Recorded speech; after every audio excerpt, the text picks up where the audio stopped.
Welcome back to our PCT Short. I'm Jonah Johnson. So we're getting a lot of questions this week on tassel wrap in corn. So what exactly is tassel wrap? So if you're walking your fields and noticing that that tassel is trying to poke out and get out of that last flag leaf, if you will, of the corn plant, and it's being bound up by that leaf being wrapped quite tightly, that is tassel wrap. So that is a phenomenon that we've seen in the past that occurs when we get a rapid growth phase in our corn. So when you get that rapid internodal spacing, it's no different than when we see in wheat in some years with that wheat head when it's trying to come up and it gets stuck in that flag leaf zone, and as it pulls it out, it's usually bent.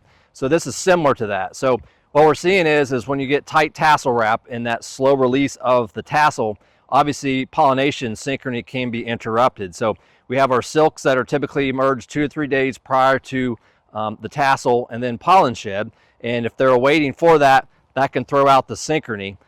So when we trace this back, weather events, we're seeing basically corn that was planted in the last 2 weeks of April seem to be more, seeing this more in those groups of planting dates. And so when you think about the weather that occurred after that, we had a large heat event that happened. So a lot of GDUs accumulated quickly. Then we had ample rain, and then we had another large heat event that occurred, and then more rain, and we've been receiving timely rainfall really all summer thus far. So that induces this type of quote unquote syndrome, if you will. Now hopefully this weekend, after we get some more rain, that'll open up and let those tassels emerge. But when you have a hybrid that, number one, has a more pencil type tassel that's not prolifically branching like a broom head, if you will, then that's going to have less pollen than a big ample tassel would. And so some synchrony can be interrupted there. So if you're walking your fields, you may see some of those instances. Also, we're seeing some really long silks out there this year in some instances. So you can get some shading when those silks are down. But typically when pollen drops, there's a lot of pollen out there when that occurs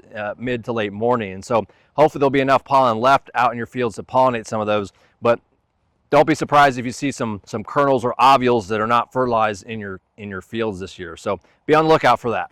If you have further questions, find us on PCTnutrients.com. I'm Jonah Johnson. Thanks for watching.